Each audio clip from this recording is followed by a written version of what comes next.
السلام علیکم ناظرین، یہ ہے آپ کا اپنا چینل اردو لیب ٹیچر۔ یہاں آپ کو سننے کو ملیں گے انشاءاللہ انسپریشنل سٹوریز اردو ادب کی، اردو زبان کی ترویج کے لیے ہماری یہ پہلی کاوش ہے۔ اگر آپ کو ہماری اس کاوش کے اندر کوئی کمی بیشی نظر آئے تو بلا جھجک کمنٹ باکس میں اپنے کمنٹس کا اظہار کریں، ویڈیو کو لائک کریں اور ہمارے چینل کو سبسکرائب کریں تاکہ نئی آنے والی ویڈیو سب سے پہلے آپ کو مل جائے۔ مزید وقت ضائع کیے بغیر ہم اپنی سٹوری کی طرف چلتے ہیں۔ بسم اللہ الرحمن الرحیم۔ گل رخ کی کوئی بہن نہ تھی، وہ خود کو تنہا محسوس کرتی۔ ہماری دوستی بچپن سے تھی، سارا دن میرے ساتھ گزارتی، امی اسے پیار کرتی، وہ ابو کی بھی چہیتی تھی۔ جو شے میرے لیے آتی اس کے لیے بھی لاتے۔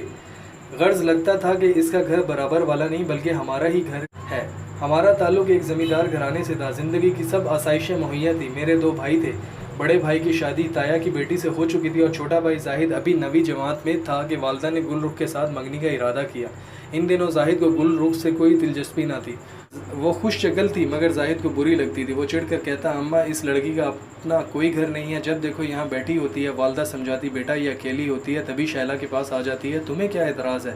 کچھ نہیں، بس الجھن ہوتی ہے، خدا جانے میرے بھائی کو گل سے کیوں چڑھتی۔ بہرحال وقت گزرتا رہا، بھائی نے 9ویں پاس کر لی، تب والدہ نے اسے رشتے کا ذکر چھیڑا۔ زاہد نے کہا، ابھی میں نے میٹرک پاس نہیں کیا کہ آپ کو منگنی شادی کی فکر پڑ گئی، مجھے تعلیم تو مکمل کرنے دیں۔ وہ میٹرک کے بعد کالج میں پڑھنے شہر چلا گیا۔ والدہ نے چچی جان سے گل رخ کو بہو بنانے کا ارادہ ظاہر کر دیا۔ انہوں نے انکار نہ کیا بلکہ چچا جان نے خوشی کا اظہار کیا۔ زاہد نے 4 سال ہاسٹل میں رہ کر تعلیم مکمل کی۔ اس دوران وہ کبھی کبھار چھٹیوں میں گھر آتا۔ اب گل رخ سمجھدار ہو چکی تھی، وہ ہمارے گھر کم ہی آتی، خاص طور پر زاہد آیا ہوتا تو ہمارے یہاں آنے سے گریزہ رہتی۔ اتفاق سے سامنا ہو جاتا تو منہ پھیر کر کمرے میں چلی جاتی۔ خود مختار اور آزاد ہونے کے باوجود میرے بھائی گاؤں کے رسم و رواج کے پابند تھے، اپنی کزنوں کو نظر بھر کر نہیں دیکھتے تھے۔ زاہد بھی گل رخ کی صورت بھلا چکا تھا، وہ زیادہ تر اپنے گھر کی 4 دیواری میں قید رہتی۔ والدین چاہتے تھے اسے دنیا کی ہوا بھی نہ چھو پائے۔ جب امی نے بھائی سے پوچھا کہ اب جب کہ تم نے تعلیم مکمل کر لی ہے تو کیا ہم تمہارا رشتہ گل رخ سے کر دیں، ایک نظر اس کو دکھا دیں، بچپن والی صورت تو محو ہو گئی ہوگی ذہن سے۔ یہ بڑا مشکل مرحلہ تھا، وہ اب باپردہ تھی۔ امی نے کہا کہ کسی طرح اس کی ایک جھلک بھائی کو دکھا دو، جب تک ایک نظر نہ دیکھ لے گا شادی پر آمادہ نہ ہوگا۔ میں نے کسی طور گل کی جھلک بھائی کو دکھا دی، اسے اچھی لگی، وہ جو کبھی زاہد کو بری لگتی تھی اب اس کی ایک جھلک نے میرے بھائی کے ذہن کی کایا پلٹ کر رکھ دی تھی۔ ماں سے کہا کہ آپ رشتے کے لیے چچا چچی سے بات کر لیں، مجھے گل رخ سے شادی کرنا منظور ہے۔ چچی سے بات کی تو انہوں نے جواب دیا کہ تسلی رکھو، یہ تمہاری بچی ہے، بہو بھی تمہاری ہوگی۔ امی کو تسلی ہو گئی اور شادی کی تیاریاں شروع کر دیں، لیکن جب تاریخ کے سلسلے میں بات کرتی تو چچی کا جواب ہوتا، کچھ دن صبر کرو، گل رخ تمہاری ہے۔ بار بار یاد دہانی کرانے پر بھی چچی نے رسم منگنی یا شادی کی تاریخ نہ دی، یوں ہی تسلیاں دیتی رہی، یہاں تک کہ 3 سال گزر گئے۔ ان کا یہ رویہ سمجھ سے باہر تھا۔ اب والد بھی پریشان تھے، کئی بار چچا سے بات کر چکے تھے، ان کی طرف سے اقرار تھا لیکن مہلت مانگ لیتے تھے۔ ایک روز ان کی گھریلو ملازمہ رضیہ آ گئی، امی نے اس کو ٹٹولا، اپنی پریشانی بتا کر مدد چاہی تو وہ بولی، بی بی آپ بھولی ہیں، آپ کی دیورانی کب سے ٹال مٹول کر رہی ہے، اب تک تو آپ کو سمجھ جانا چاہیے تھا کہ معاملہ سیدھا اور صاف نہیں ہے، کیا کہنا چاہتی ہو رضیہ، کھل کر کہو۔ امی نے وضاحت چاہی، وہ بولی، بی بی وہ آپ کا رشتہ ہاتھ میں رکھنا چاہتی ہیں لیکن کسی اور رشتے کی بھی تلاش ہے، اگر آپ سے زیادہ اچھا رشتہ مل گیا تو انکار کر دیں گے۔ ملازمہ کی یہ بات سن کر امی دنگ رہ گئیں، وہ ٹھیک کہہ رہی تھی، اگر یہ بات نہ ہوتی تو دوسرے رشتوں پر کیوں غور کرتی، ہر ملنے والی سے کیوں کہتی کہ کوئی اچھا رشتہ ہو تو بتانا، غیروں سے ناطہ کروں گی، اپنوں سے غیر اچھے ہوتے ہیں۔ امی کو اپنے کانوں پر یقین نہ آ رہا تھا کہ آج کل کرتے انہوں نے 3 سال نکال دیے تھے۔ معاملے کو لٹکائے رکھنے پر زاہد بھی پریشان تھا۔ بھائی کو پریشان دیکھ کر میں نے زاہد سے کہا، تم فکر مت کرو، میں خود گل رخ سے بات کرتی ہوں اور اس کی مرضی معلوم کرتی ہوں، اصل بات تک پہنچنا کوئی مشکل نہیں۔ میں نے ایک دن علیحدگی میں گل سے بات کی، اس سے اس کی مرضی پوچھی، اس نے کہا مجھے تمہاری بھی بننا پسند ہے لیکن امی ڈاواں ڈول ہیں، تم اپنے ابو سے کہو کہ وہ کچھ کریں، ایسا نہ ہو کہ یہ کسی دوسرے رشتے کے لیے ہاں کر دیں۔ یہ کہہ کر گل نے مجھ پر واضح کر دیا کہ وہ بھی زاہد کو اپنے خوابوں میں بسا چکی ہے اور اپنی ماں کے رویہ کی وجہ سے سولی پر لٹکی ہے۔ گل کے جذبات سے آگاہی نے ہمیں تقویت دی مگر فیصلہ تو چچا نے کرنا تھا۔ اب جب کبھی وہ آتی بھائی خود بات کرتے، کہتے کہ تم مجھ سے کیوں پردہ کرتی ہو، جب بزرگوں نے پردہ کرنے کو نہیں کہا۔ رفتہ رفتہ وہ زاہد بھائی سے بات کرنے لگی اور ان کے سوالات کا جواب دینے لگی۔ زاہد اسے حوصلہ دیتے کہ فکر نہ کرو، تمہارا رشتہ کسی اور سے نہیں ہونے دوں گا، بچپن سے ہی ہماری نسبت طے ہے تو شادی بھی ہوگی، ہم کو کوئی جدا نہیں کر سکتا۔ ان کا خیال تھا کہ یہ وقتی باتیں اور وہ دن آیا چاہتا ہے کہ جب جدائی کی یہ خلیج نہ رہے گی اور وہ دونوں ایک ہو جائیں گے۔ یہ دن مگر نہ آ سکا۔ اس دوران ایک پولیس آفیسر کا رشتہ گل کے لیے آ گیا۔ یہ دولت مند لوگ تھے اور لڑکے کے دوسرے بھائی بھی اعلیٰ عہدوں پر فائز تھے۔ گل کی والدہ نے شوہر کو قائل کر لیا کہ اس رشتے کو ہرگز نہیں گنوانا ہے، اس سے بہتر پھر نہ ملے گا۔ اعلیٰ آفیسر ان کی فیملی سے ناتا ایک زمیندار کے لیے سود مند اور باعث خیر ہوگا۔ انہوں نے رشتہ قبول کر لیا اور وہ گتھی سلجھ گئی جو 3 برس سے الجھی ہوئی تھی۔ شادی کی تاریخ مقرر ہو گئی۔ انہیں بیٹی کے جذبات سے زیادہ اس کے مستقبل کی فکر تھی۔ دراصل ایک اس آفیسر کو داماد بنا کر وہ علاقے میں مضبوط سماجی تحفظ چاہتے تھے۔ ادھر بھائی گل کی شادی کا سن کر تڑپ گئے، ادھر گل تڑپ رہی تھی۔ اسے ہم سے دلی لگاؤ اور زاہد سے پیار تھا۔ وہ ہر صورت ہماری ہونا چاہتی تھی۔ وہ افسردہ اور پریشان تھی، رات دن اسے رونے سے کام تھا۔ رضیہ سارا حال ہمیں آ کر بتاتی۔ وہ گل کے سندیسے زاہد کو پہنچانے آنے لگی۔ گل رخ خط میں لکھتی کہ زاہد خدارہ کچھ کرو۔ میرے والدین چچا چچی کے پاس گئے اور استفسار کیا کہ اگر رشتہ نہیں دینا تھا تو کیوں اتنے دن آسرے میں رکھا۔ وہ سوچ بھی نہ سکتے تھے کہ زاہد کی بچپن کی منگیتر کسی اور کی ہو جائے گی۔ زاہد کو بھی غصہ تھا، چاہتا تھا کہ چچا کے ساتھ کچھ ہنگامہ کرے، مگر اماں ابو نے اسے روک دیا، سمجھایا کہ خاندانی لوگ ایسا نہیں کرتے۔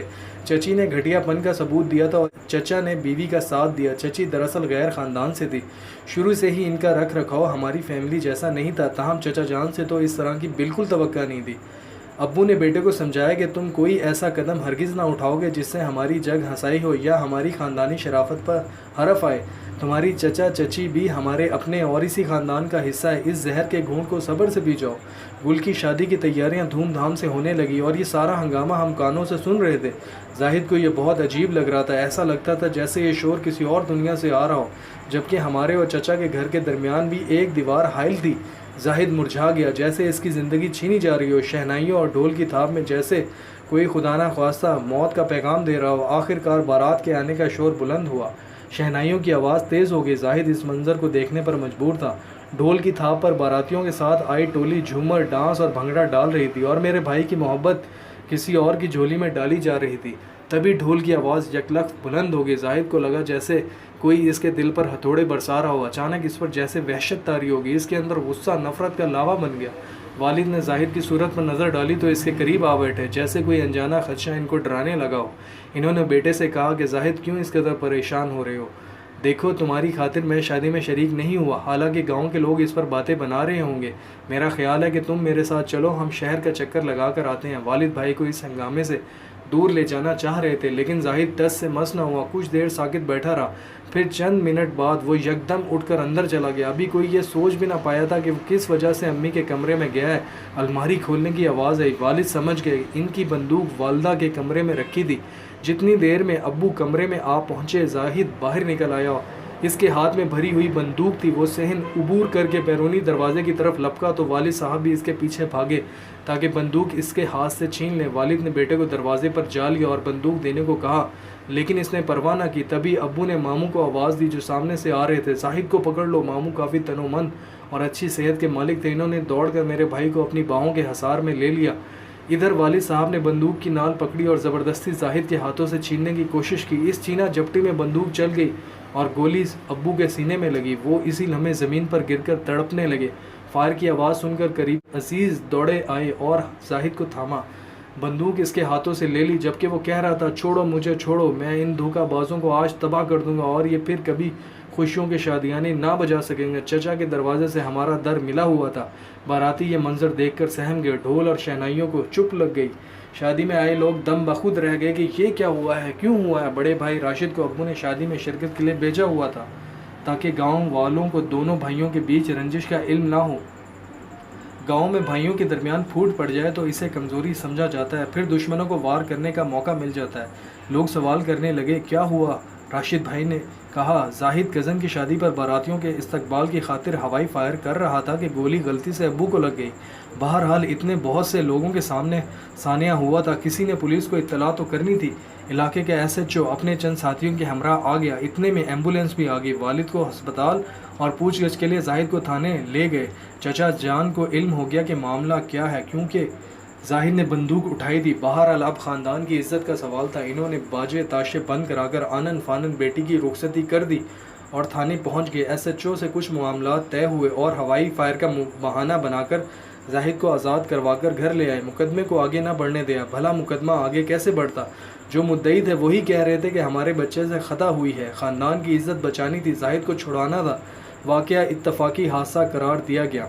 یہ صحیح ہے کہ زاہد کی نیت والد صاحب کو قتل کرنے کی نہیں تھی، یہ ایک اتفاقی حادثہ تھا، لیکن اشتعال میں اگر وہ بھری بندوق لے کر باہر نکل جاتا تو کتنی جانیں ضائع ہوتی، کوئی نہیں بتا سکتا تھا۔ ابو نے اپنی جان قربان کر کے شادی میں آئے لوگوں کی زندگیاں بچا لی۔ بھائی گھر آیا تو خاموش تھا، جیسے سوچنے سمجھنے کی صلاحیت مفقود ہو چکی ہو۔ راشد بھائی نے اسے کمرے میں بند کر دیا اور ڈاکٹر کو لائے، جس نے انجیکشن لگا کر سلا دیا۔ جس وقت ابو کی تدفین ہوئی، زاہد کمرے میں غافل سو رہا تھا۔ ایک روز کے بعد اس کی آنکھ کھلی۔ راشد بھائی نے اسے سنبھالا، سمجھاتے رہے کہ حادثہ اتفاقی ہوا ہے اور اب کچھ مت سوچو، قسمت میں جو شے نہیں ہوتی نہیں ملتی، لیکن اس میں اللہ کی بہتری ہوتی ہے۔